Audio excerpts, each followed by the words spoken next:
À tous, que la paix vous soit totalement multipliée. Je vous laisse regarder cette vidéo. Parce que ces histoires de prophétie là, ça détruit des foyers, ça tue des familles. Toi, tu as eu la grâce de recevoir cette prédication là aujourd'hui. Donc tu as la capacité encore d'être vivant. Parce que la prophétie vient tuer, détruire des vies. Plusieurs familles aujourd'hui ne se parlent plus à cause de la prophétie. Selon la grâce qui nous a été accordée, que celui qui a le don de prophétie l'exerce selon l'analogie de la foi. Voici la surveillance.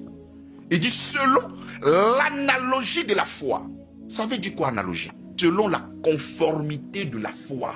Cela veut dire quoi? Ce que la foi en Christ n'a pas dit là. La prophétie là ne peut pas venir dire ça. Si une prophétie vient contredire la foi, ce n'est pas la foi qui a un problème. C'est ton prophète et la prophétie qui ont un véritable problème. Parce que là en ce moment, ils sont en train de travailler contre Christ. Ils ne sont pas en train de travailler pour Christ, pour les siens, pour l'édification.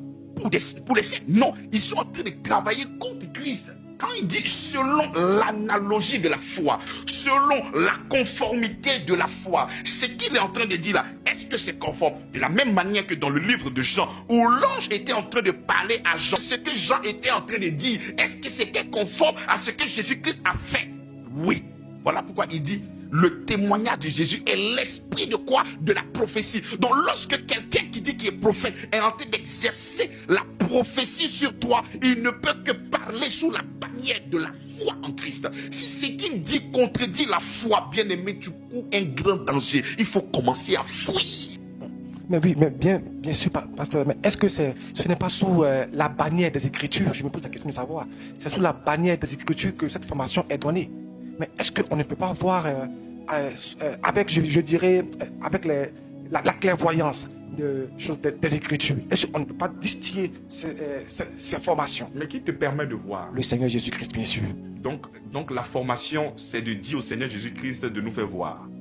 Bon, intention un peu. Non. Si c'est le Seigneur qui nous donne la capacité de voir, mais nous le voyons et nous annonçons la parole du Seigneur Jésus-Christ, c'est tout. Dans les écrits, nous avons des serviteurs de Dieu. Bon, je parle un peu de l'Ancien Testament. Nous avons par exemple Élie, qui avait pour fils Samuel, je crois. Samuel qui ne comprenait pas la voix de Dieu. Et à chaque fois que le Seigneur l'appelait, l'interpellait, il pensait que c'était son maître qui l'appelait, qui ne comprenait rien de la pensée de Dieu. Et tout de suite, Élie a compris que c'est le Seigneur qui parlait à Samuel. Donc j'aimerais juste comprendre. Et qu'est-ce qu'il lui a dit?